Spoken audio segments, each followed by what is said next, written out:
It's Vegan Freak Radio number 87 for the 3rd of February, 2008.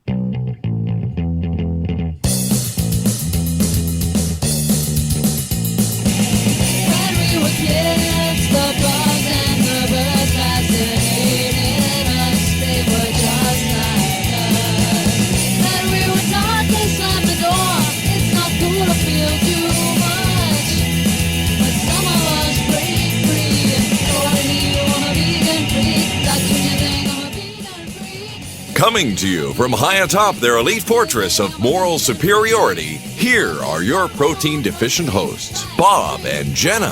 Hey everybody, this is Bob. And Jenna. And we're back again for another edition of Vegan Freak Radio, we think. Despite the, this is like the third time now. Well, we've tried, We've yes. tried. Okay, so here's what's been happening. I was getting ready to get the show. I was like getting all of our stuff in our little sound carts and getting everything sorted out. And I went to reach across the table in Studio 1 here at Vegan Freak headquarters and spilled a cup of coffee all over everything. None of the equipment was damaged, fortunately, but it did make a mess. There was coffee everywhere. It was disgusting. Mm-hmm. It wasn't a big cup of coffee, but it just like everywhere immediately coffee. Mm-hmm. So we had to clean that up, lift up monitors, all kinds of crap, cleaned up the coffee. I was upset because I had to go get more coffee. So now I have more coffee and I'm feeling pretty charged up. We sat down, we did the show, we were like getting through the intro, we're cranking, we're bitching and moaning about snowmobiles, which we'll do again in a second. And then all of a sudden, boom, everything shuts off. Like, what the hell? We look down, Emmy is standing on one of the power strips.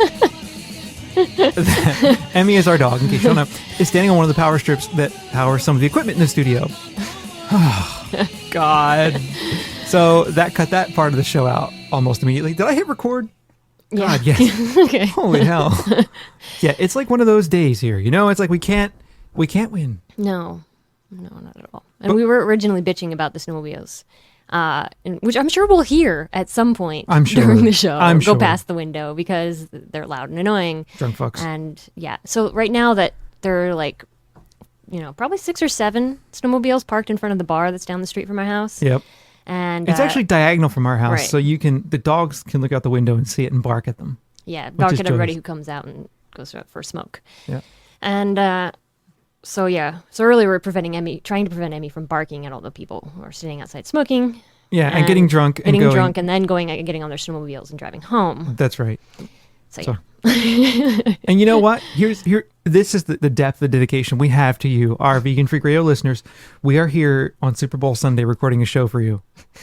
Now, yeah, like as if you're going to watch the Super Bowl. Yeah, okay. If either of us gave a shit about the Super Bowl, it might mean something. You're just not a man, Bob. What do you mean I'm not a man, baby? Because you're not going to be eating junk food and watching the Super Bowl tonight. That's right. Of course not. Of course not. We were watching something, wasn't on CTV or CBC, one of those, where they were going shopping for Super Bowl parties, and they went down the vegetable aisle, and the guy's like, no cucumbers, no peppers, none of this. It's Super Bowl Sunday. It's like you have to buy the junkiest possible food. Anyway, who cares? So probably going to drop a quiz on my students tomorrow. Aren't I a dick? Who cares? Yeah. That's what they get for liking sports. I'm kidding. Kind of. No, I'm kidding. So, yeah, we've got a bunch of things to talk about today on the show. Sorry for the kind of delay between shows here. We have had a busy few weeks with our semester kind of kicking into gear and all that. We did crank out a subscriber show in the interim, though. We did. And we want to do another one of those soon. I want to call my parents. I told my mom I wanted to call my mom and my dad and talk to them interview them about how weird I am. And my mom's like, well, I want to prepare. And also says, Mom, don't prepare, just let me call. So we might call my parents and see what they have to say about being, about me being vegan and freaky. What I want to do is determine just how far back there were indications I may have been moving this way in my life. Oh boy. So I have a feeling it's probably way back. Probably. I've always been a contrary sort. Yes, you have. I always have. It gets me into trouble very often. But there we are. So go ahead, Gina. Yes. I don't know. Anyway, we have a shout out. We do. We haven't done those in a long time. No, we have 2. One of them is for Jocelyn. We need to wish her a happy birthday tomorrow. Absolutely. On Monday. The 4th. The 4th, and from her husband, Michael. And I had an interesting email exchange with Michael, who is a vegan for environmental reasons, which we're going to talk about in a moment, but not necessarily for animal rights reasons. So it was interesting to try to get him to bring him around. To bring him around. He had some interesting ideas. So I don't know if we ever got there or not, but we'll see. So happy birthday. Yes. I wish we had we used to have a happy birthday song in here. Don't have it anymore. Oh, yeah. Yeah. Well, anyway, if you're having, we will try to find that at some point and maybe put it back in there. Okay. And also, I wanted to give a shout out to the Angry Hippie over at angryhippie.rbent.net. We're going to play a voicemail from Angry Hippie a little later in the show. He has been on our forums for a while now. He does a podcast and a blog and is starting to do some film stuff too. Cool. But I actually finally had the chance to listen to one of his shows the other day. And not only was he kind enough to say really, I think, overly generous things about us, which was cool. Mm-hmm. In his show, he actually compared us to, he had these difference makers, like a segment in his show. The two difference makers for the week were us and Doctors Without Borders. Oh, geez. I know. I was like, I don't know if we quite compare to them. No, I don't think we do. But I appreciate it. So he has a voicemail later on the show. But anyway, you should check out his podcast. It's excellent. Just rants, from the heart. Angry. Some of it's angry. Some of it's funny. Some of it's angry and funny. I was listening to it out walking the dogs one day. I was laughing my ass off. I really liked it. So, it's like every other, it's like the, podcasts. Some are for some people, some are not for some people. And I don't know if you tend. I would imagine if you like our show, you like his show. Probably. He's a little rantier than we are, though. Wow. Yeah, absolutely. And I don't think he holds back as much as we do either. So I think that's good. I find myself holding back quite a bit on the show, frankly. Interesting. Yeah. So anyway, check out his show. In terms of other things, I was on a radio show called, oh my God, blanking. It was on KVDS in Davis, California. And I spent the hour with the host, Richard Estes, talking about Making a Killing. We had a pretty interesting conversation about the book, talked about some of the reasons people would go vegan, talked about some of the things that I brought up in the book, mostly around the kind of conflicts within the animal rights movement and some of the issues around immigrant labor and some of the human aspects of animal production, the downsides of that, along with the animal downsides. So it was an interesting conversation. Cool. Yeah, man. I think you can find it on their website too. Although I don't feel like I was very eloquent in the interview. I don't know why. I get on the phone, I'm like, blah, blah, blah, blah. I had a hard time for a little bit there. Well, it was kind of an odd time to have a radio interview for us because it was like during rush hour on the West Coast, but it was like 8 o'clock on a Friday night here. So and 8 o'clock on a Friday night here, man. I'm not usually doing radio shows, so I'll just put it that way. It was all right. I think it went all right. I appreciate having had the opportunity to be on the show. Cool. So let's move into the meat of the show. All sorry. Right. Cool. Yeah. No Michael Bolton this week. I'm sorry. No old men this week either. We'll come back with one of those segments shortly. We will. Well, we can't beat things to death, No, we don't do that.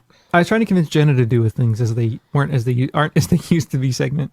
I'll probably do one. Maybe next time. Okay, people are going to hold you to that. I got to practice my old lady voice first. Give it a shot. Well, I was out walking the other day. No, I can't. I don't know. It's not good. What do you mean? It needs work. It needs work. So when are you're gonna work on it, like driving back and forth in the car? Yeah. That's a good place. Yeah, good. So let's move on to the show. Okay. We wanted to start off with an article that many people sent us a link to. We don't. I've got like lung earth balance going on here. Yay! Great. I think it's from all the soy milk in my coffee. I'm like, ew, disgusting. Sorry. So if we hear gross noises in the background, part of it's from you. Actually, part of it's also from Mole. Yeah, he's Mole's sitting here licking himself for the last 20 minutes. Yeah, he's he gets caught in these. When I was a kid, I used to program in BASIC, like on the TI-99 4A. No, is that right? TI-80. Yeah, or no, that was a calculator. Well, in any case, I used to have one of these little Texas Instruments computers. It's all in one. And I used to love to do 10 print, lick my balls, 20 go to 10, and then hit return. It would run up the screen, lick my balls, forever, right? Yeah, I did. I used to like to do that. And when they had them in department stores, I could do the same thing. So Mole is caught in a go-to loop. Yes, he's like, 10 lick, 20 go to 10. Lick, lick, lick, lick, lick. And until we hit like Control C or Control Z and snap him out of it, that's what he does. Sorry. There he goes. So he stopped. Wow. You hit Control C. So, yeah, that's kind of my nerdy. I'm sorry. Yeah, basic. That's about all I know. So, okay, let's move on. Okay. Anyway, many people send us a link to this article. And we thank every single one of them for sending it. There were a lot of people, so we can't go through every single name. Exactly. And it is from the New York Times. It is. And it's called Rethinking the Meat Guzzler. And it's by Mark Bittman, who has written several cookbooks, right? He wrote a cookbook called How to Cook Anything, right? Or How to Cook Everything, and then How to Cook Everything Vegetarian. And he's Cook Everything Vegetarian. Mm-hmm. And in the little byline for the article, they make a point of noting he is not a vegetarian. Because, that's too extreme. And should he actually be a vegetarian, then, you might not want to listen to him because we're all crazy. Or we're girls. Yeah. Right? I mean, I don't know. Like, what's... Yeah. But anyway, Bittman, this is actually an interesting article. I think it begins... Well, it's actually a provocative article in a lot of ways, but I think that there are problems with it. Of course. Like there are for most things from the New York Times that talk about animals. It begins like this. A sea change in the consumption of a resource that Americans take for granted may be in store. Something cheap, plentiful, widely enjoyed, and a part of daily life. And it isn't oil. It's meat. The horrible meat! Yes, indeed. The two commodities share a great deal. Like oil, meat is subsidized by the federal government. Like oil, meat is subject to accelerating demand as nations become wealthier, and this in turn sends prices higher. Finally, like oil, meat is something people are encouraged to consume less of as the toll exacted by industrial production increases and becomes increasingly visible. Global demand for meat has multiplied in recent years, encouraged by growing affluence and nourished by the proliferation of huge confined animal feeding operations. These assembly line meat factories consume enormous amounts of energy, pollute water supplies, generate significant greenhouse gases, and require ever-increasing amounts of corn, soy, and other grains, a dependency that has led to the destruction of vast swaths of the world's tropical rainforests.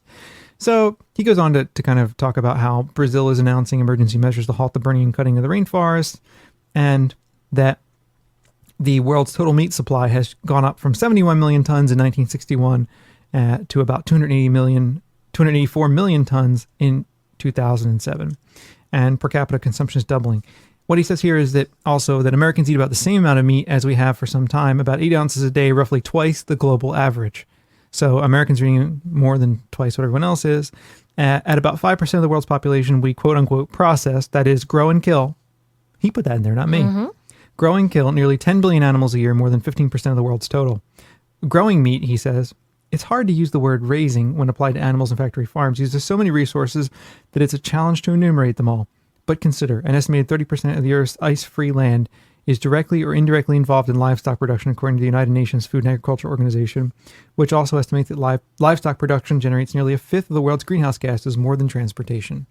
So that's a pretty compelling argument right there for all the ecosexuals out there who are worried about carbon and all that crap, right? Mm-hmm. So I think that's actually pretty cool, right? He goes through all these costs, and he talks about how grain, meat, and energy are roped together that in ways that are really troubling for large scale systems. And he also goes in and ties all this stuff to malnutrition and hunger. So you should really go check the article out. I think it does a really nice job of pulling these things together.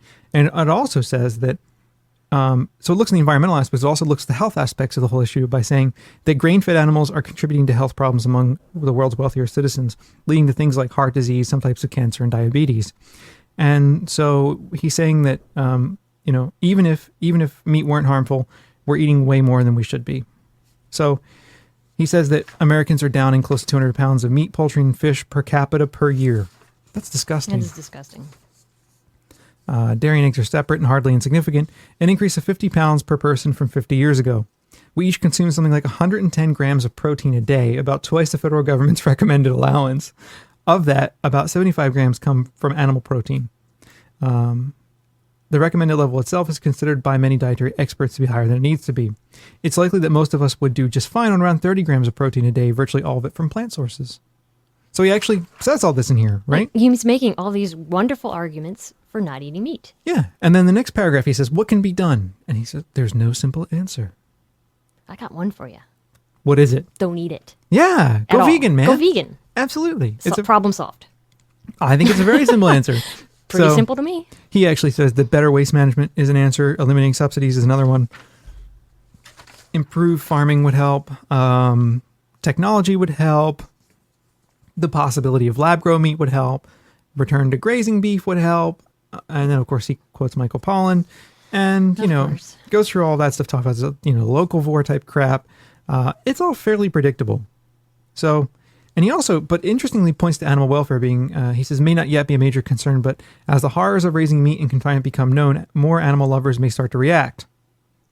Interesting. And then he also says, and would the world not be a better place where some of the grain we use to grow meat directed instead to feed our fellow human beings? Motherfucker. I swear to God. What happened? The virus signature database has been successfully updated to version 2845 2008-0202.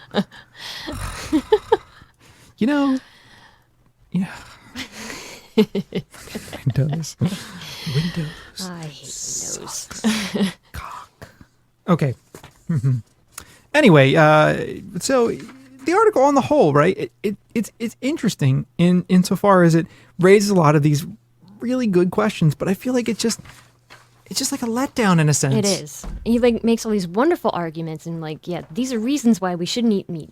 But he makes the argument so you can say, oh, well, we shouldn't eat so much meat. We should eat less meat. Yeah, kind of. But on the other hand, this is a pretty positive thing because it attacks several of the different dimensions of meat eating, right? It looks at the environmental impact of it. He talks about the health impact of it, and he talks about the animal exploitation aspect of it. Very briefly. Briefly, but it's there. It's there. And I know that this triumvirate has been critiqued as a potential grounds for activism, but I still think that these three things are important because they're interlinked, right? It's a systemic thing. It's a process that's built into systems, and I think those systems all come together. Exactly. I don't think you can really talk about the food system without talking about the health effects of the food system, without talking the environmental aspects of the food system.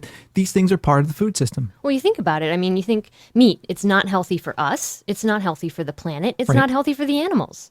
So to me, they're definitely all interlinked. I think so, too. I don't think you can separate out the arguments. I think you have to make them all. But other activists have argued that trying to argue the environmental aspects of it are it's irresponsible or somewhat pointless. I've heard people argue. I don't think so. I don't think so either, but I think the arguments are quite strong in that direction, particularly if you look at how meat is produced and consumed and where it comes from. So, but what they always rely on is this grass-fed bullshit, and that's not sustainable either. Because where are you going to find all the land for that? Well, what I suspect will probably happen is that as resources become more and more scarce, we may actually see a decline in the consumption of meat. And if we do see the vat-grown shit coming out, that actually might be the meat that most people end up eating after a while.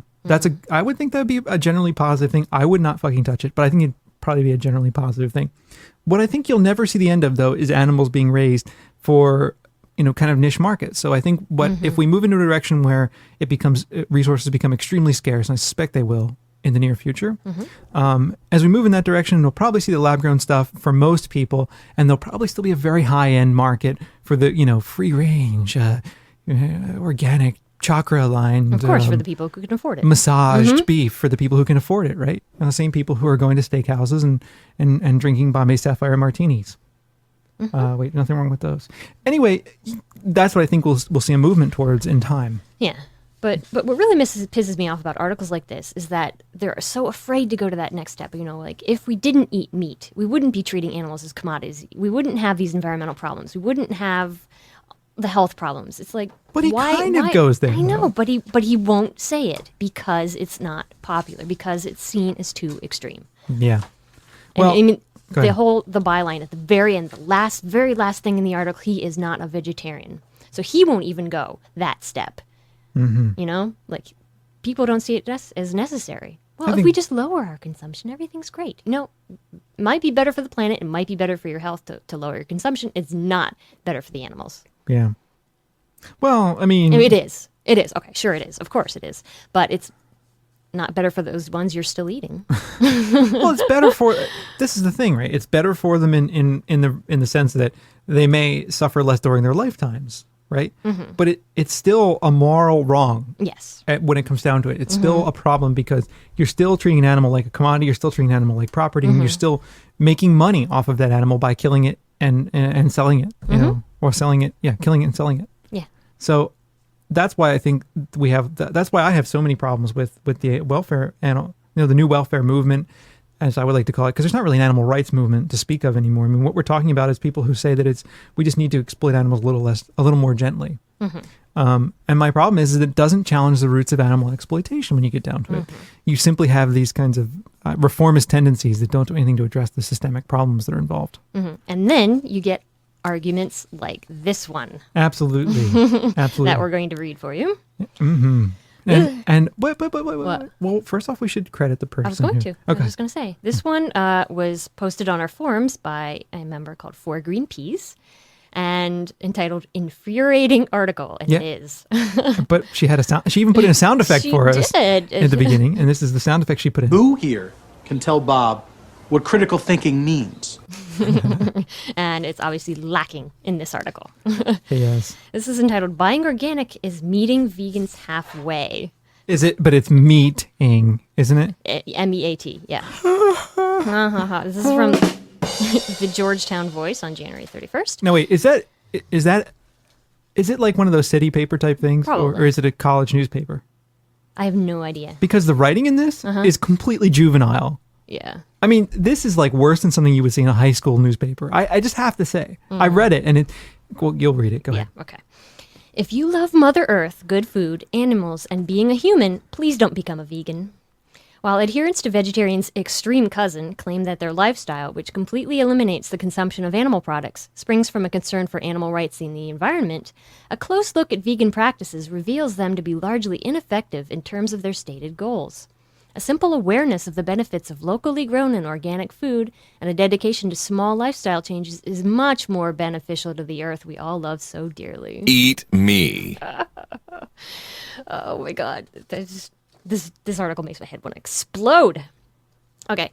It's no secret that livestock is raised and slaughtered in this country in alarming volumes and by abhorrent methods. We've all seen the disturbing pictures of rows and rows of pigs and chickens suffocating in factory farms. We should be concerned about the pesticides that get sprayed on the produce they eat and about the incredible amount of energy that is used in flying food in from all over the world. In a recent article in the New York Times, food writer Mark Bittman noted that every day Americans eat twice as much meat as the rest of the world, and that livestock production creates more greenhouse gases than transportation does. See, this is the logical conclusion these people are making from articles like Bittman's. Okay. These statistics are alarming, and it's no wonder that earth-friendly dietary practices are gaining popularity. While no one lifestyle is a perfect synthesis of practices that will solve our food-related environmental and ethical problems, veganism is particularly ineffective. Its stipulations are so constricting that average Americans are highly unlikely to consider making the necessary lifestyle changes, and if the tenets of an idea can't take hold within a society, how is it supposed to make an impact? Being a vegetarian because you can't stand the taste of flesh is one thing, but refusing to use honey and only wearing pleather in an effort to champion animal rights is just naive. It rubs the lotion on its skin or else it gets the hose again. I think it should get the hose. Chickens are going to get killed and cows are going to get milked no matter how many eggless carob chip cookies vegans bake. Because, that's all we bake. Because so few people are inclined to deprive themselves of the American niceties they've grown up with. Okay, can we all point out the logical flaw in that one? Yes, we can. And we shall. Okay. All right. Americans are a meat-loving people, and since money is going to be spent on meat no matter what, it makes sense to direct that money towards organic and free-range meat and away from mass-processed, hormone-ridden, factory-raised meat. Not eating meat at all is ineffective because while it creates slightly less demand for the unethical product, it creates no demand for a better one. What? If you really want to do something constructive for the cows that will inevitably end up in supermarket coolers, buy organic or buy local. Small changes like buying meat from a local butcher or shopping for seasonal produce at farm stands are much more productive ways to slow down individual consumption of mass-produced and farmed food products while maintaining relatively normal eating habits.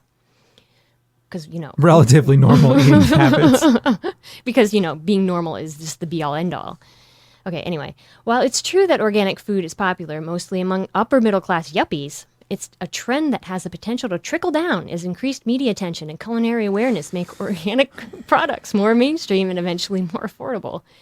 The slow food movement, which works to incite communities to turn back their culinary roots by eating locally grown food, is gaining popularity not only among individual consumers, but with restaurateurs who realize the movement's potential for commercial success and its ecological and ethical benefits. Our current food production system is unsustainable, and the small changes that have begun to take hold need to become ingrained in our national routine. When there are so many more productive ways to ensure that our animal friends are treated well and that our environment will continue to nourish us, there's no need to deprive yourself of the visceral pleasure of a nice big steak, much like a swipe of Burt's Bees lip balm. How can you talk if you haven't got a brain? I don't know. But some people without brains do an awful lot of talking, don't they? They do indeed. That is from Nadine in Sydney, Australia. She sent me a couple sound effects. And that one I just thought was so appropriate for this. So appropriate. Oh yeah. So the argument, let's look at the argument. The argument is people won't really change. Therefore, veganism is stupid. Mm-hmm. Isn't that the argument? Am I wrong in saying that? That and apparently the argument is, well, cows and chickens only exist to be eaten and they're always going to exist, so why not eat them? That's right. Like, not making that the conclusion, like, you know, hey, if we stop eating them, then we also stop breeding them, and then, oh my God, they don't exist. And then we don't eat them, and then they're gone. Yeah, I mean, that thing is just ridiculous. It's just ridiculous. So, yeah, it just hurts my head. Yeah, meat tastes good. It's normal to eat it, so veganism is stupid. Yeah. Yeah. Yeah, that... It's like, how can we, I don't know. I'm like... Well, it's so obviously, I think it's so obviously and so patently stupid that, you know, it speaks for itself. It really does. I really think it does. Yeah, and because, go ahead. No, go ahead. Well, I was going to say, it just makes the assumption that things will never change and that things never can be changed. Right. And so if you make the assumption that things never will change and never can be changed because people are too lazy or too stupid to change, then what you're coming up with is this kind of argument, which is ridiculous. But people can change and they do change. Mm-hmm. And maybe I'm just like, I don't know, some kind of really hopeful person, but I tend to think that I tend to think things might change. Mm-hmm. With concentrated social activism, I think we can make a difference. I think so too. Actually, you know, that kind of leads into this other thing that I wanted to talk about. Do it. Can we do it now? Do it. Okay. This is actually, it was from an email we got from someone named David Buchanan. He says, I'm a longtime listener, first-time emailer. Living in northern Utah, I was watching You Are What You Eat, which we've talked about before on the show, this morning. I was enjoying a nice big bowl of fresh pineapple, strawberries, blackberries, and sliced apples. That sounds good. The woman the show was focusing on said something to the effect of, parrot food, rabbit food, no matter what you put with it, it's still veg, and that's not variety. And I looked down at my big bowl of fruit and laughed. I remember when I would eat animal flesh, it makes me sick to think how the variety I thought I used to eat was mostly a gray color. Yep. And to look down at all the colors I get to eat every day. Many of my family and friends will say to me, oh, you're a vegan. How do you eat salad at every meal? I usually reply, how do you eat dead animals at every meal? We as vegans have more variety to our meals than anyone else. I just felt like ranting and thought you would enjoy this, David. I do. And we were watching this other episode the other day about this woman. Okay, she's allergic to dairy products. And yet most of her diet consisted of milk chocolate and cheese. Yes. And when she would eat milk chocolate and cheese, her ears would itch and her throat would itch. And she'd make this little like oinking noise. Yes, so like in an attempt to like itch her throat, she'd make this horrible noise like that. And basically her throat was like starting to close up, and yet she would still eat it. Yeah. Still eat it. And when asked why by the woman who she could not give an answer. She's like, I don't know, I like it. But I was like that once too. I was too, but that's the point I want to make. And that once this woman was shown the ridiculousness of what she was doing, like when all of her weekly food was put out in front of her, and you know, it was that bland, that blah, it was like. Well, she also lived on chips, right? It's the same one who lived on French fries, isn't it? No, that was someone else. Are you sure? Yeah. Okay. Yeah, but They all run together. yeah, they do. I mean, it's all shows like this are all pretty much like the same thing every time, just course. with a slight difference. Yeah, it's just the different food that people are addicted to, you know? Exactly. But yeah, they're always bland and gray, like gray and beige. It's just disgusting looking. It is. And yet, when people are shown this, they're finally like something clicks, and they're like, "Oh my God, I had no idea that's what I was eating in a week." Yeah. You know, when it's all laid out in front of them, and it's all like the same color, it's all like bland, it's all deep fried, it's all horrible. Sure. And I'm not even talking about like just, for your health here. I'm like talking about how I think people really just need to be shown what they're doing. And like they need something to shock them out of it. I also think when it comes to food, a lot of people are essentially children. Mm-hmm. I don't know what it is. I haven't really thought a whole lot about it, and I haven't done much research on it, but so I could be talking out of my ass here. But I think that for a lot of people, foods have these relationships with comfort or with something to do with being a child. Yes, and definitely. seeking comfort. Definitely. And so I think for a lot of people, there's this weird kind of like childhood comfort connection to the foods that they consume and to wanting to get back to where they were when they were children. And I'm not a psychoanalyst. I don't really know fucking shit about psychology, but I'm a sociologist. But it seems that way to me because the connections that people have with the foods that they love seem to be irrational. Definitely. And I would imagine there's something physiological that goes on there too. I mean, if it's something yeah. like cheese, we know it's addicting. And that Mildly, so yes. mildly, and so you're going to go back to that, especially if you have positive connections to it Sure. from your childhood. I mean, we were just talking the other day about how when we were kids, somebody had mentioned making this scallop potato recipe from one of Drina's cookbooks. Yes. And we were talking the other day how when we were kids, we both grew up eating the scallop potatoes that come out of a box. And they were good. And they used to be so good. They and were I still good. think about them like they were so good. And They of were. course they're like horrendous for you because they're loaded with fat and milk and dairy products and all I'm that sure shit. they are, yeah. But we still have that positive connection. And I think some of it was probably because like we were probably addicted to the chemicals and all this processed food, which is just, it just has that effect on you. But it's also because, you think about you being a kid and eating this stuff and Yeah. it's just got such a strong pull. But people, even with that strong pull, people can change. Like They can. This woman who was, allergic to dairy, and all these people on the show, they're like, they complain about it at first. They're like disgusted by their new Yeah. foods and everything. They give it some weeks and, they start to feel better and they start to realize what they were doing before and they change.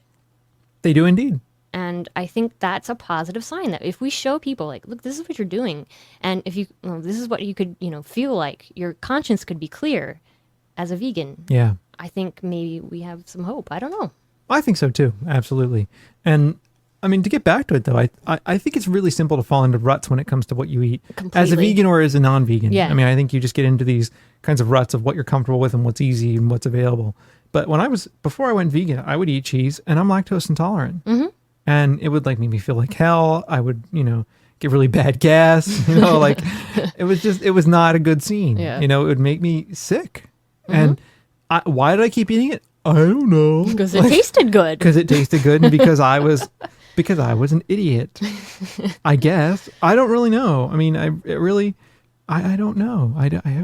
Well, I think also when people don't know that there are alternatives out there. Like, True. Like it doesn't even occur to people that, oh, hey, I don't have to eat this. That's right. Yeah. Or people can't picture alternatives. Like they have no idea what else there is to eat if you don't eat meat. And you see on these shows, like people have no idea how to cook vegetables. They That's don't know true. what to do with them, so they pass them by. But it doesn't take long to figure it out. No, it doesn't. It's You not get a cookbook- complicated. You get a cookbook, or you look up stuff on the internet, and you learn. Yeah, but I mean, how hard is it if you open a cookbook and it says dice a zucchini? How hard is that to do? Chop a zucchini. How hard is that? Well, if you've never cooked before, I guess it's hard. I guess. I don't know.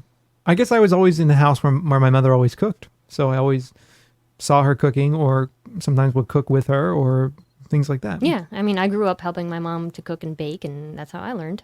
Sure. So, yeah. So And my dad did more of the cooking. there you go. Yeah.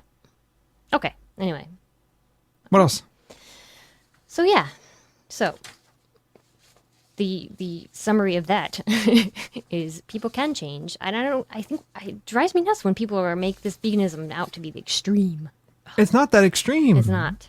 It's not that extreme at all. Once you have Well, I actually find it very simple. I mean, a lot of people complain about how hard it is and all that, but I actually don't find it very difficult. Once you get, the label reading down, once you get the, your diet down, it becomes easy. second nature It very does. quickly. It does. It really does. Most of you know that. So what else? Okay. Yes. Also back to the New York Times, there was an interesting article in there about the dogs that the dogs that were rescued from Michael Vick's fighting compound, I guess is what you would call it. And it talks about how these pit bulls were seized and where they're at now. And how most of them actually have been able to be saved and they've only had to put one dog down or euthanize one dog, right? I want to try not to use euphemisms here. They've only had to put one dog down because it was very, very violent. The rest of the dogs, of course, have various kinds of psychological damage. And this article about Vicks dogs goes into a lot of depth about the different things that the sanctuaries are doing to take care of these dogs and how long it's taking them to bring the animals back around and how they're coming back around. And I think it's really positive, really illustrative way of saying that a point that I think I've heard made before is that there are some dogs who are beyond redemption, but they're in the tiniest minority, and that dogs can be saved if people take the time and the resources to save them. And there was an interesting thing I thought in this article that I found, well, I didn't find it surprising, but in the first page of the article, they say pit bulls seized from illegal fighting operations are usually euthanized after becoming property of the government. The Humane Society of the United States and People for the Ethical Treatment of Animals recommended that Mr. Vick's dogs be euthanized, but many animal rescue organizations urged the prosecutors to let the dogs live. And they did. But what a ridiculous thing for the HSUS and PETA to be urging. I mean, these are two groups that are ostensibly in the business of protecting the interests of animals. Supposedly, ostensibly in that business. And what do? They're promoting euthanizing dogs that clearly are being rehabilitated. Rehabilitated slowly, but being rehabilitated. Yeah. I mean, the whole article talks about how, it's the time and effort and money, but these dogs with horrible problems are very slowly starting to, and a lot of them are already being fostered. That's right. And being, integrated into families. And it says in this article that all but one of Vick's dogs at Best Friend Sanctuary wear green collars, signaling that they are good with people. So, come on. I mean, I know. It's humans. Pit bulls aren't inherently evil dogs. No. It's humans that make them that way. That's right. Humans that did all of that damage to Michael Vick's dogs. And it's exactly right. And so what, we should do is, since it's human created problems, we should have a human created solution. We should take care of it. Yep. Rehabilitate them. Don't just kill them because of our stupidity. Absolutely. And that's the thing, is that the solution, the pseudo solution that PETA and the HSUS propose, is a solution that is punishing the dogs for our stupidity. Yeah. Yeah. And that it's this assumption that, well, there are no bad homes in heaven. Yeah. That's what they say. I know. But to me, it's like, okay, we don't kill the mentally ill people. I know. We try to rehabilitate them in some cases. And in other cases, unfortunately, then they're like the animals. They go and live on the street because, they can't get help if you don't have the money. But, as a matter of course, we don't euthanize people who have severe mental problems. We give them drugs. We give them therapy. Or we of course put them in the prison industrial complex if they happen to be poor enough to, to commit a crime. Exactly. Right? Yeah. Because the prison industrial complex now takes the place of most social welfare programs in the United States. We cut the social welfare programs and then just pump all that money into prison industrial. Right. Why would we actually want to take care of the root of the problem? Yeah, really. No, it's so much easier, and it sounds so much better to punish people for what they've done, exactly. Right? Rather than trying to actually help them. But the article does also go through how one of the dogs had all of her teeth extracted. It made me so sad. Yeah, it was really horrible. And the article says that having those teeth extracted must have been excruciating. Even with medication, dogs are in pain after losing one tooth, which may take more than an hour of digging, prying, and leveling to pull. Ow. Yeah. And they did this because she was being used to breed, and they didn't want her attacking the male dogs. And at the end of the article, there's a really poignant quote. It says, "These dogs have been beaten and starved and tortured, and they have every reason not to trust us," Mr. Garcia said as Georgia, which is one of the dogs, crawled onto his lap, melted into him for an afternoon nap, and began to snore. But deep down, they love us and still want to be with us. It is amazing how resilient they are. And I think that's really powerful. Because what that says to me is that, these are animals who will trust us. And a lot of you out there have companion animals who show incredible amounts of love. Mm-hmm. And you know it. Yeah. You know they love you. Mm-hmm. And these are animals that have been abused, and they still can show that. That to me is amazing. It is amazing. And it shows how much better dogs are than people. You sound like an animal rights activist now, I know. freak. No, it's just like, I don't know. Dogs are just awesome. Yeah, they are. Except for when they step on the power supply for the whole studio. Yeah, then that gets... Then I wasn't feeling like they were so awesome. That was fine. But yeah. No, I do think that humans are incredibly stupid creatures on on a large number of occasions. We are, but the thing is that we don't have to be. We don't. We don't have to be. You know? That's the thing that's the most frustrating is that I feel like humans have a lot of potential as a species in general. We do. We can do we have done amazing things. Mm-hmm. We've invented amazing things, and we've done incredibly important, interesting work as a species. But so often what goes along with that is just this abusive, horrible side. Yeah. I think we're dangerous. We are dangerous. We're very dangerous monkeys. Definitely. We need to change that as well. Indeed. It's Ritalin for all of you. That's what we need. We all need Ritalin. Maybe that would solve the problem. I don't know. Put it in the water supply. I don't know. We need to put something in the water supply. I don't know. That's another sound effect from Nadine in Australia. So she sent a couple. They were good. We also got another sound effect that I like pretty much. This one's from Johnny Zoo on our forums. This is good. I'm a vegetarian. You're a what? I don't eat meat. Pork? No. Chickens? No. And what about the sausage? No meat.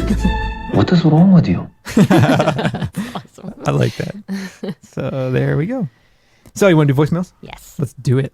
Time once again for some vegan freak voicemail. Maybe we'll hear from a hot chick or a choice male. Callers make us happy and help us keep our sanity, even if all they wanna do is fucking complain about the shitload of profanity. Hi Bob and Jenna, this is Heather calling from Sydney, Australia. I'm just calling to have a whine about something that really bothered me today. My boyfriend and I went out to lunch with my best friend and her new boyfriend. And this is the first time that I've gone out for a meal with my friend since I've been vegan. And the day started off really well. We went around to her apartment and she had prepared some vegan food, and she'd made sure that she had vegan wine for everybody to drink. And, she'd checked the ingredients, and she was all proud that, she'd made sure everything was vegan so I could eat it. And, that was really cool. Then we went out to lunch at this cafe, and she and her boyfriend ordered vegetarian meals, I guess so, we didn't have to see them eating meat, which I thought was really considerate, and I really appreciated it. But anyway, we were talking about cooking, and she just randomly says, "Oh, gee, it's a shame you guys don't eat meat, because Chad makes a really great kangaroo steak." Chad is her boyfriend, and I just didn't know what to say. So I sort of looked at her with my eyebrows raised, and I said, "Oh, great," really sarcastically, and hoped that the conversation would just move on. And she starts talking about how wonderful, tasty kangaroo meat is, and how healthy it is. It's so lean. And I just felt really conflicted because I didn't want to, make people feel uncomfortable. This is the first time I met her boyfriend, and I just was conflicted about what to do. Like, do I try and educate them about the cruelty inherent in the kangaroo slaughter? Because I don't know if you guys know a lot about kangaroo shooting, but it's a really cruel industry.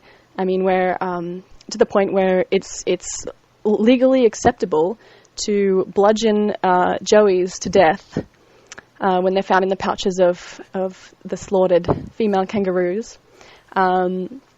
It's just a really, really horrible industry. And but yeah, I was just like, what do I do?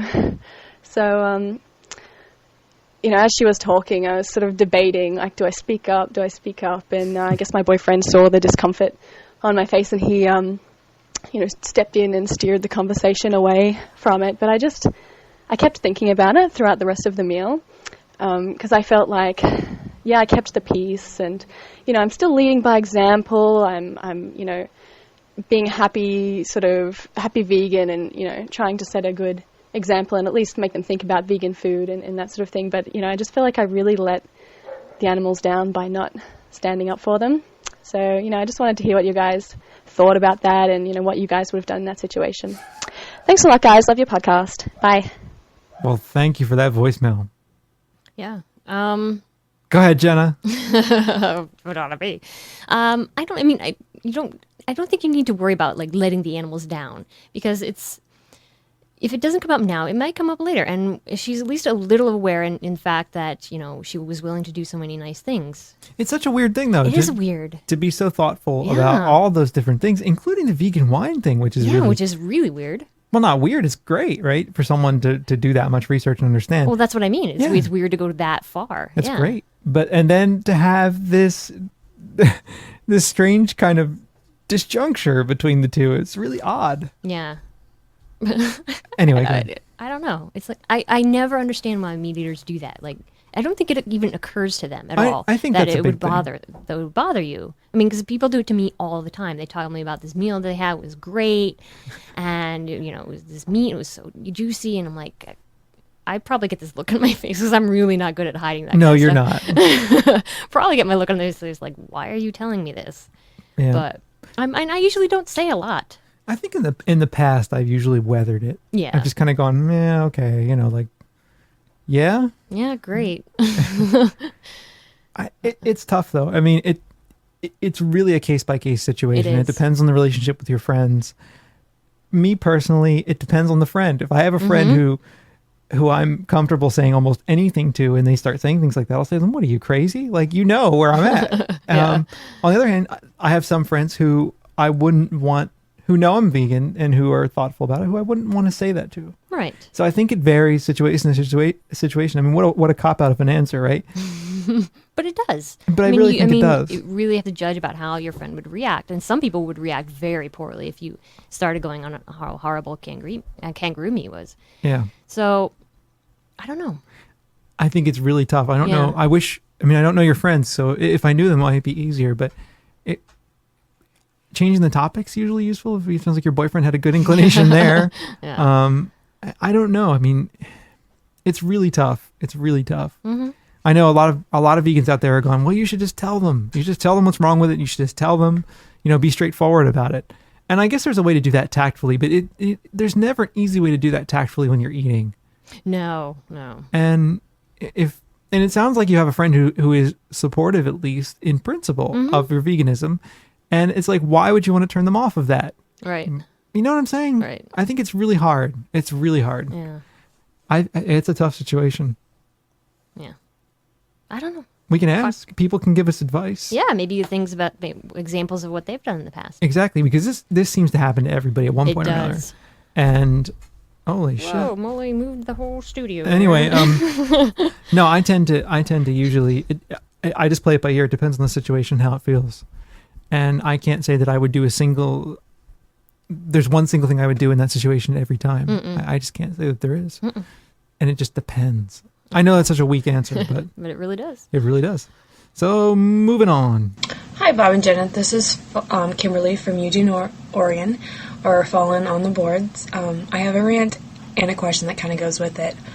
I had a former roommate who luckily left due to our public school being anti-religious and didn't respect God and other things, but luckily she left. But she had always talked about her puppy, her purebred basset hound, how cute it was, how she wanted her parents to bring it up to come see her all the time, which is fine. I have a problem with people buying purebred dogs when there's lots of other dogs and kennels and stuff that need homes that are not always purebreds, but just as cute and lovable as their purebred dogs. But when she sometimes tell us things about what the dog would do, she'd always seem to call it stupid or idiot or dumb and much other just derogatory remarks towards the dog because, one, it's a puppy, so it doesn't think like a mature dog, and two, think this stupid animal doesn't know better, yet expected to think and rationalize like a person does. I always hate when I hear people call their pets such names, but she did it constantly, and I never knew how to tell her not to call her dog those names, because it's like me telling someone they can't say something about their child. It's not mine, it's theirs, yet it still bothers me. So I don't think I'll have an issue with it in the future with her, but how do I tell someone else when they say the same things about other pets, about calling them names, and how I don't appreciate them dumbing down their animal because it's either a puppy or it's not a human? Well, that's my question. Hopefully you guys can give me some good answers, and also want to say keep up the good work. I've turned a vegan for about a month now, and it's been pretty good. Kind of hard living on the dorm, so keep up the good work, and thank you. Cool. Well, hope you stay vegan. Yep. Jenna? I think there's a non-condescending way to explain to people. I think so too. That, well, puppies are puppies, and that, they are in a stage of learning. Sure. And that it's our job to help them along. Mm-hmm. And that, dog may not do what you want, but you have to teach it in correct ways and not damaging ways. Yeah. So if the dog, you have to teach it, like when it has to go to the... Did you just refer to an animal? Oh my God, I did. When he or she has to go to the bathroom, you have to take him outside. Him, whatever. Or whatever. And that, if the dog goes to the bathroom inside, it's not because he or she is stupid. It's because it's a puppy. I think you could. I think if someone's just smelling like that and it bothers you, you say, "Well, do you really think they're dumb, or do you just think that they're a dog?" Mm-hmm. I mean, I think you can ask that question in a way that just gets someone to think about it, mm-hmm. rather than being like, "I don't think you should call your dog stupid." I think that will probably be like immediate wall up. But if you can say to someone, maybe they're not stupid; they're just a dog. Dogs think differently. Dogs have different ways of dealing with the world, and so it's like. And I think there's another way to put it too, is that I feel like dogs, maybe I'm just getting a little weird, but I feel like dogs have a sense of the way that you understand them. Yeah. Like, I feel like the way you relate to a dog, just in your body language and in your feelings towards that dog, I think dogs can sense a lot of that. Mm-hmm. And you could probably make the argument to someone that, look, if you treat your dog like they're stupid, they can tell. Mm-hmm. They feel that. Mm-hmm. And it sends them conflicting signals about how they should be. Yeah, and it probably makes them anxious.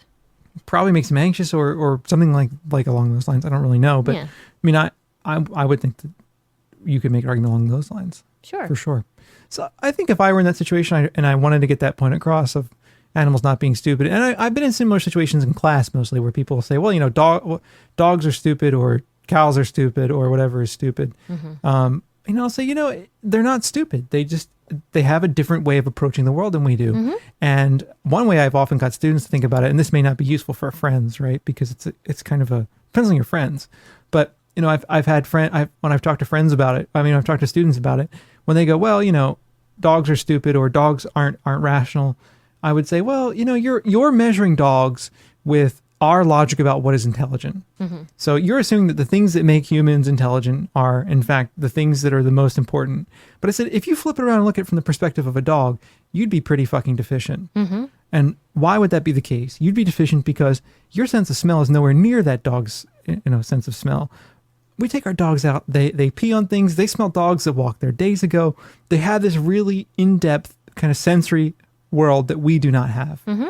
And when I talk to my students, I say, look, if you were to ask dogs, if you could, they would probably define intelligence in a completely different way than we do. They would probably define it in terms of the ability to smell or the ability, I don't know how they would define it, but clearly it would be something along those lines of a pack type thing, mm-hmm. or I don't know. But the point is that we define intelligence in our own terms. This is kind of a convoluted argument, but we define intelligence in our own terms. And by defining intelligence in our own terms, we, of course, value the things that we find most valuable. Of course. What that does is ignore the other skills and attributes and abilities that animals have that we do not possess. Mm-hmm. We even do this with other human beings. We have a Western view of the world, sure. And if other cultures do things differently, it automatically makes them less, rather than different. That's true. And yeah, there's an interesting article in the New Yorker not too long ago about IQ and measuring IQ. Yeah. Yeah, good read. So anyway, it's a long way around, but I think there's a way to say, your dog's not dumb. Your dog's just a dog. Your dog understands the world differently than you do. I think you can say that kind of stuff very politely and not piss somebody off. Yeah. And emphasize he's a puppy. Yeah. Well, or you could say he's just a puppy. Yeah. You can't expect a lot. He's just a puppy. Yeah. Or maybe you should take him to some puppy classes.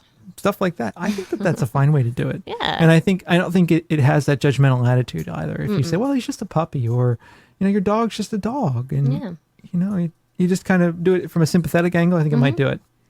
So, moving on. Hey, vegan freaks, Bob and Jenna, this is Robert Bowen, the Angry Hippie on the forums. I just wanted to call, just listen to episode 86. It was fantastic as usual. Wanted to mention I also am not a fan of Michael Bolton. Oh no, did I just hurt the cause? That's one of the things that you've talked about before with Peter Singer, and you got a lot of feedback that was very negative about just because you disagreed with the things the man has said. And, people talking about how it hurts the cause. Well, actually, I think that hurts the cause when you say that we all have to agree with everything that someone says. And I think it really speaks out when people decide that if someone who actually goes against the cause and actually speaks out like Peter Singer does and condones things like a Happy Meat, that, we shouldn't stand up and call bullshit on that. And I think that's the mentality that hurts the cause. That's right. So I want to stand up and just say, go get them. I'm completely behind you there on that. The podcast, again, as always, very stellar, very entertaining. Y'all keep up the good work. Thanks so much for the forums and all the hard work that you do for us. Awesome. Thank you for that. Very much appreciate it. And I agree completely. The moment that we stop being critical of each other is the moment we become a cult. Mm-hmm. And that's not good. We don't want to be a cult. We want to be a movement. Yeah. And we need to be critical of tactics. We need to be critical of ideas.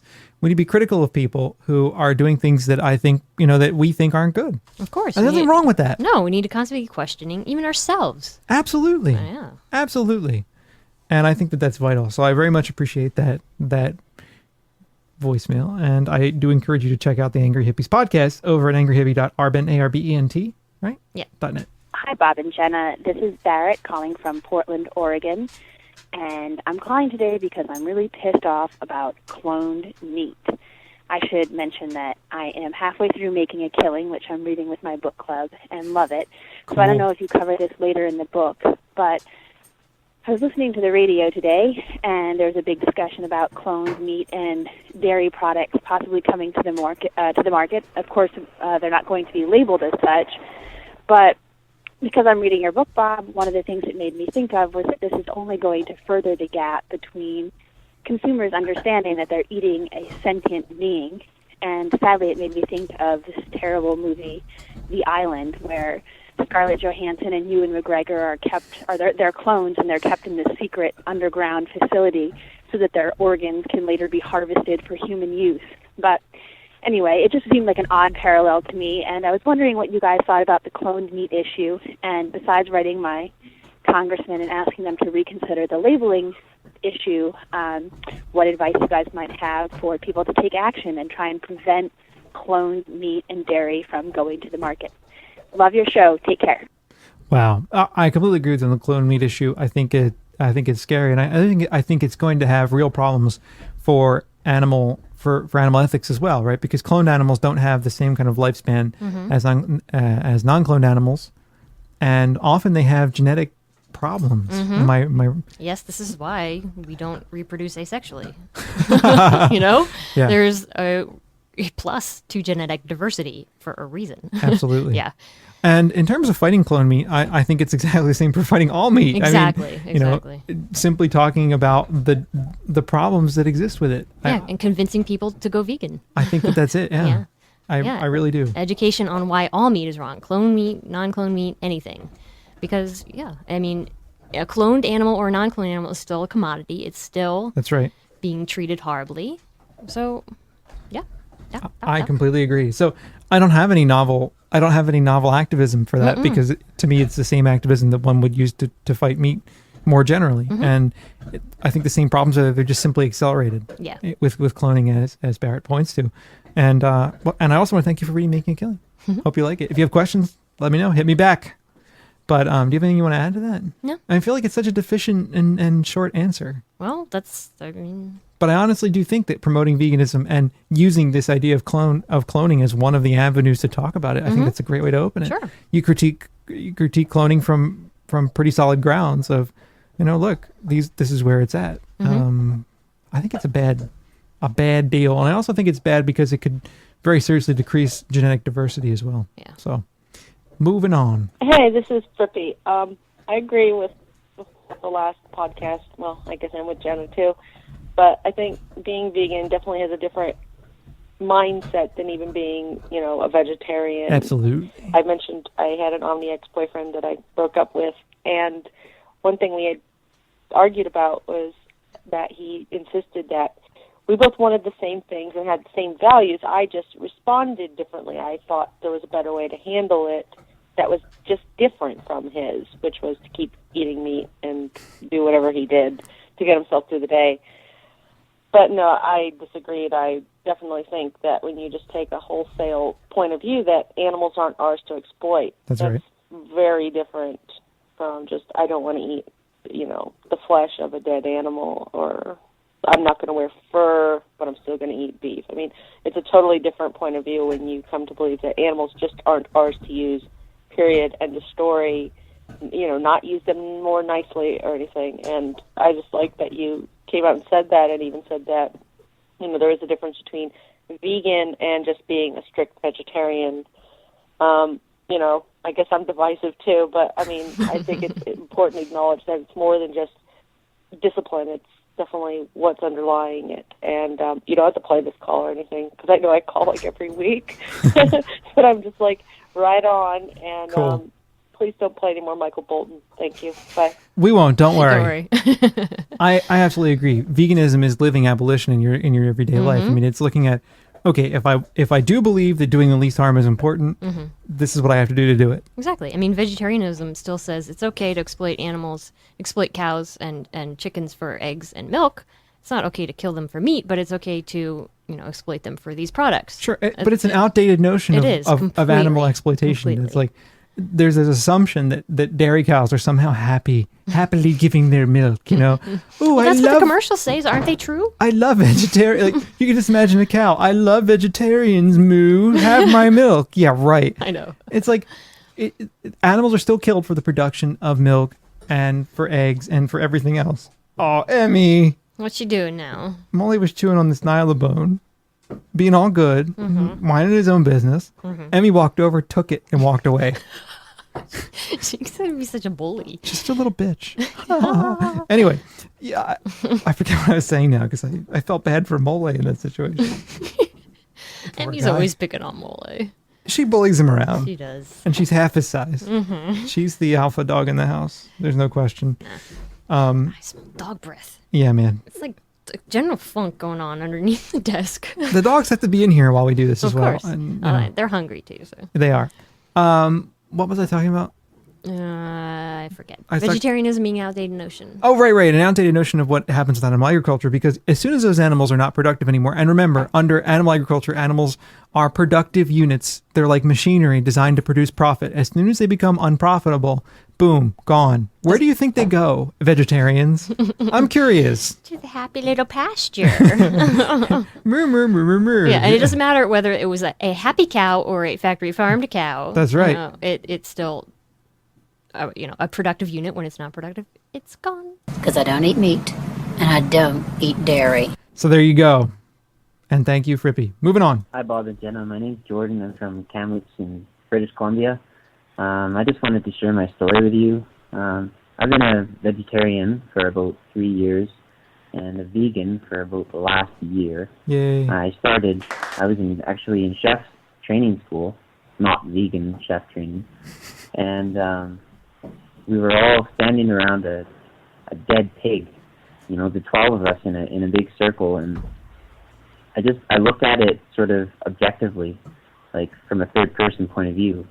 And it just felt wrong, the 12 of us all standing around in a circle with knives in our hands, just oohing and awing, and I don't know, it didn't sit well with me, obviously, and that's when I became a vegetarian, pretty much.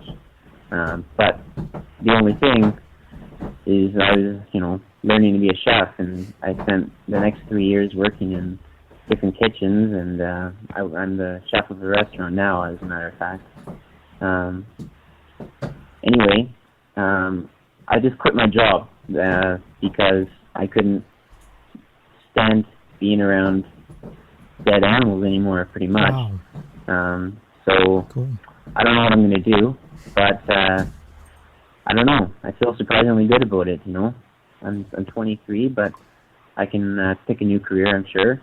You know, as much as I love food, I don't want to kill animals anymore.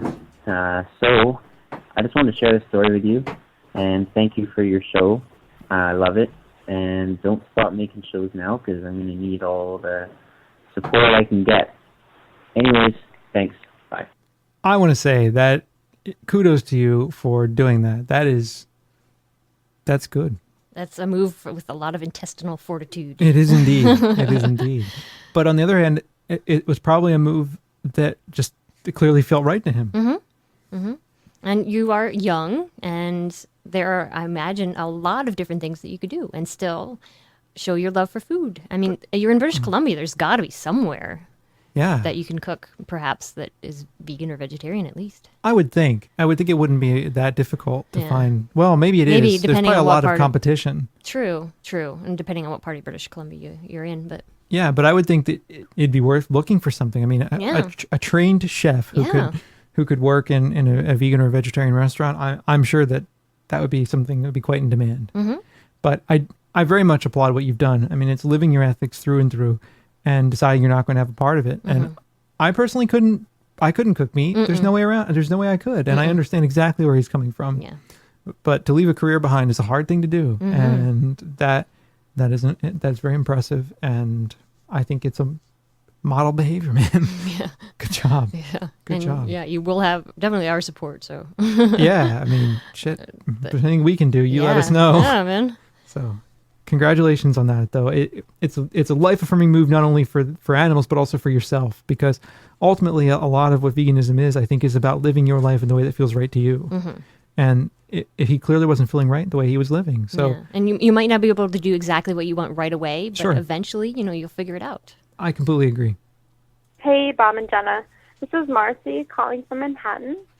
I've been vegetarian for about 2 years now, and recently I've reached a higher level of moral superiority, and I've become a full-on vegan. Yay! In part to your podcast. It's been total therapy, so thank you so much for that.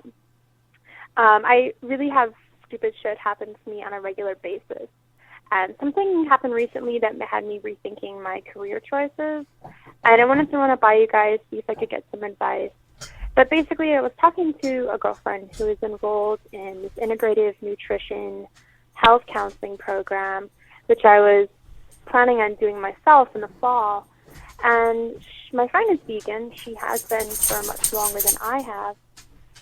But basically, it was for health purposes, whereas it's really the ethics that drive me towards veganism. And she says that the more and more that she learns in this program, the less she sees veganism as the healthiest diet. And she says that she wouldn't necessarily advocate that to her future clients. And, instantly I thought to myself, how could I advocate anything but veganism? I mean, I can't imagine myself saying it's okay to eat fish. It's all right if you drink a couple glasses of milk or yogurt, or the thought of it makes me gag, and I would really have to put my ethics aside in order to give people seemingly more practical advice. I don't know, I never had thought about it before, but for her, if she sees a healthier option, she is fine with okaying that. But for me, I can't say that it's okay for you to torture and maim and eat animals. So yeah, I just want to hear what you guys have to say about that. If I should just pursue something totally different. I am a women's studies major as well, so I may be going in that direction instead, but I thought it was something interesting. So I'm looking forward to a new podcast. So take care. All right, thanks. Okay, I'm just going to say what I think. I don't think that you'll be comfortable, from the way you sound, I don't think you'll be comfortable putting your ethics aside to give people advice that you find ethically problematic. I think if you want to move in that direction, you're in Manhattan, right? That's the only, it's like, there's such a concentration of people in the New York area. I would think that you could do what you do, and your niche could be doing that vegan. Exactly. So vegan, what was the integrative? Medicine, basically, nutrition. Yeah, nutrition. Right? Nutrition. Yeah. Yeah.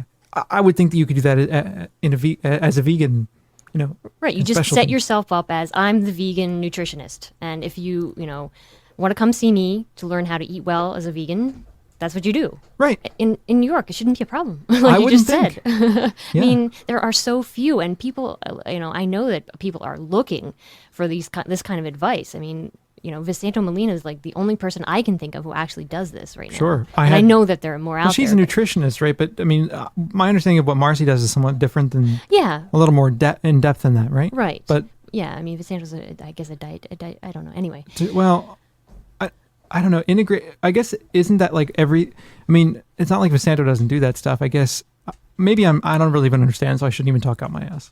But I agree with you. Yeah. That colonizing that niche is the thing to do. Exactly. And work in that niche, get a website and do it. Do consultations outside of town. Yeah. Market yourself. Do consultations in town in person with people. And I would think you would not have a very difficult time finding plenty of vegans in New York. Mm-hmm.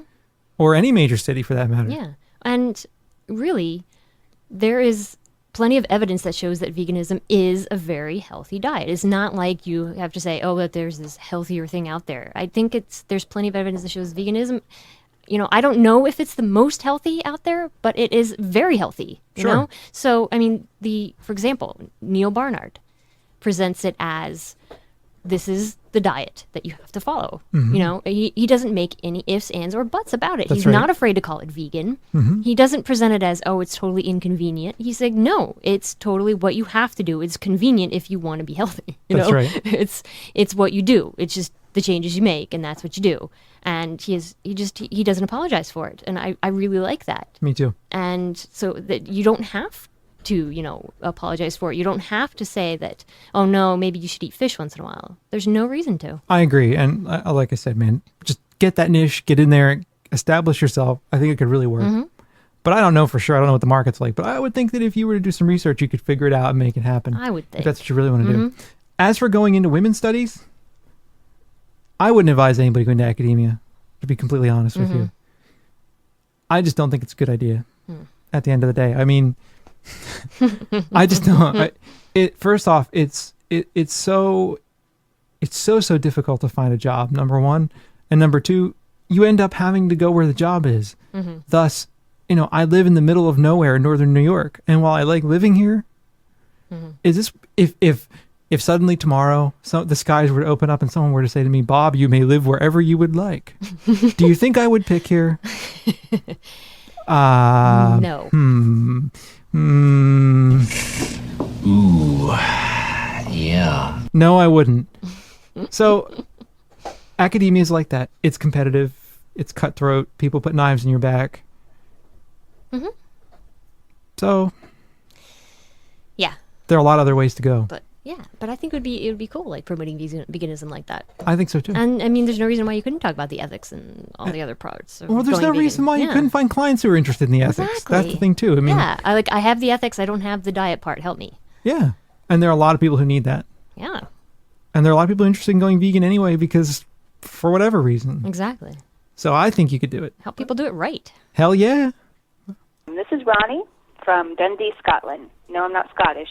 I'm American, just like I sound. I want to talk about cheese. I'm convincing my partner slowly. I've pretty much convinced him that cow cheese is bad, but now he's decided that sheep cheese and goat cheese is probably produced in a humane way. I've watched Earthlings. I've listened to it. I had to turn my head away. I've read various books. I'm becoming fairly knowledgeable on the topic. And in fact, what I learned about cow cheese production, that's where veal comes from, that's what tipped me over to the edge into veganism. So I realized that that's a bit hypocritical to continue eating cheese. So cheese is gone. Bye-bye. But him, I need some evidence. I need some information about goat and sheep cheese production. Can you guys cover that in the next show or in an upcoming show so that we can settle this issue, so I can have some information, some ammunition for this argument, that there aren't sweet little goats and sheep freely giving up milk so their cheese can be produced? I'd really appreciate it. Thanks a lot. Bye. It's almost like the dynamics of dairy production. When dairy cows are no longer productive, they are turned into ground beef. When sheep are no longer productive, they're turned into mutton, right? I mean, all that mutton curry being consumed, right? That's coming from somewhere. It's probably coming from sheep who either are no longer productive in terms of the production of wool or no longer productive in the production of milk. They're done away with. They're killed. Exactly. And where do you think lamb, baby sheep, just like veal. That's Absolutely. where it comes from. It's the same dynamic. Yeah. It's probably not as, I'm almost sure that I'm positive, in fact, that it's not as numerous, right? There aren't as many sheep and as many goats involved, but the same dynamics are still there. It is a logic that is built into the system, and it has to function this way or people don't make money. And that's why people do it. They do it to make money. And if you have a sheep that is no longer productive, you can't just hold on to the sheep as your little family friend anymore. I mean, it's a matter of having to have that sheep sold at auction so that it can be slaughtered so you can make money on your investment. These animals are investments. They're property. They're meant to produce more value. And if you want to understand that whole dynamic, I would like to recommend to you Making a Killing, The Political Economy of Animal Rights, which I'm holding up right now, which you can't see that, but because it's radio. But no, I think that that's the thing to bear in mind is that, cows are killed when they become no longer productive. Sheep are killed when they're no longer productive. Goats are killed when they're no longer productive. And in fact, sheep are shipped often to the Middle East or Africa for slaughter after they're no longer productive. So the dynamics actually aren't that much nicer. No, not at all. And it doesn't matter how nice you treat the sheep or the goat while you're taking its milk. It's at the end of the day, you're still treating it as a productive unit. It still upholds the whole idea that animals are these, units. They're not beings. Right. And that it's okay for us to take, their milk and then kill them. Absolutely. So it's the same thing broken down. And, it sucks to come to terms with these things because people like to eat these products. And often that's what's behind most of the resistance there. They're just looking for an excuse to keep eating what they've been eating. And well, it's like any other kind of privilege, to get men to see their male privilege is difficult. To get white people to see their white privilege is difficult. To get people in the first world to see first world privilege is difficult. To get humans to see species privilege is simply very difficult as well. Yeah. Why? Because in all those situations, the people who are in the position of power benefit from it. Even if they don't like it, they benefit from it. So I don't like the fact that there's patriarchy in the world, but I benefit from it being a male. And that's the thing, is that we all benefit from it. So seeing it is really difficult and frustrating on occasion, but it needs, if you're going to be honest with yourself, the dynamics, if you got them off of cow cheese, the same dynamics are there for the other kinds of cheese. They just need to be, because it's a different animal doesn't mean it's any better. I agree. I completely agree. So anyway, think we're done? I think we're done. Cool. Dogs are hungry. The Bob and Jen are hungry. Yeah. That's right. Go eat dinner. Look at Emmy. What's she doing?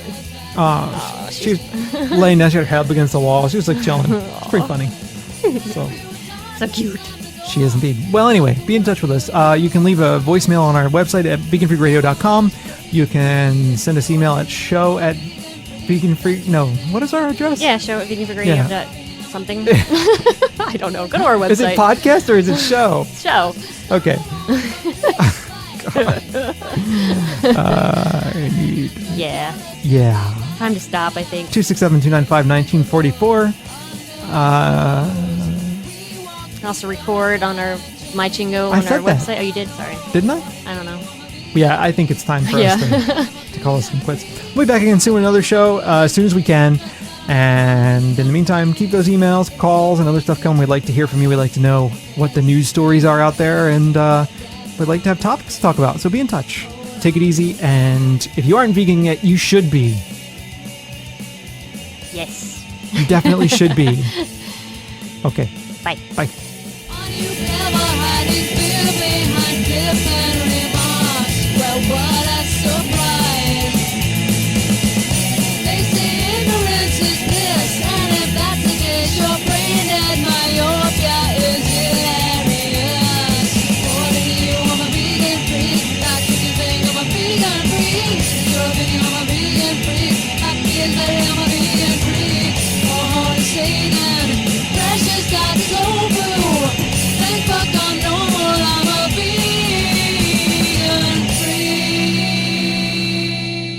I'm a vegetarian.